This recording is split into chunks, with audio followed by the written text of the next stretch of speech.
Micropipettes are used to measure small volumes, usually volumes smaller than a milliliter. There are different types of micropipettes for measuring different ranges in volume. Each pipette is marked to indicate what range of volumes the pipette is used to measure. This is a P1000. It is used to measure volumes from 100 microliters to 1000 microliters.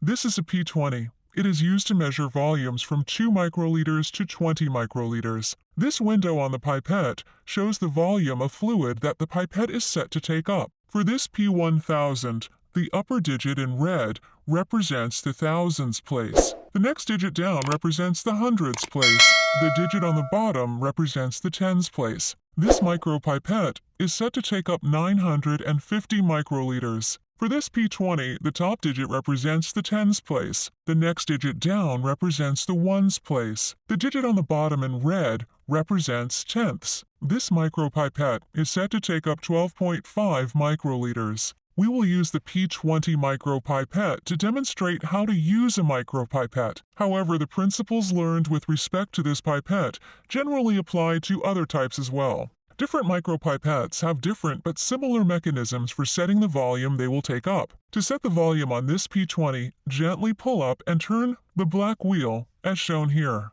This pipette has now been set to 20 microliters. Once you have finished adjusting the pipette volume, push the black wheel back into its original position. Never adjust the pipette volume outside of the volume range it is designed to measure.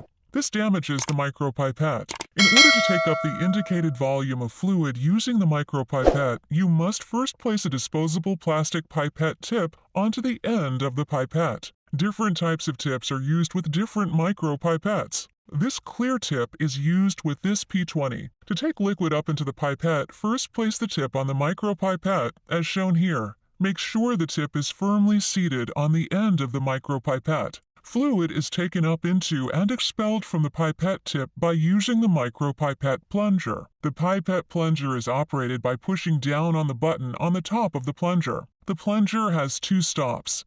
To aspirate fluid up into the pipette tip, push the button down to the first stop. Continue to hold down the button as you place the pipette tip into the fluid that you want to draw up into the pipette. Only the very end of the pipette tip needs to be placed into the fluid. To draw the fluid up into the pipette, slowly release the button. Make sure that you keep the pipette tip in the fluid until the plunger has completely regained its original position.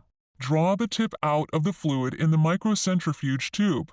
The micropipette was set for 20 microliter, so the volume of fluid taken up into the pipette tip is 20 microliter. To expel the liquid from the pipette tip, place the pipette tip into the tube in which you want to expel the liquid. Then slowly push down on the button at the top of the plunger.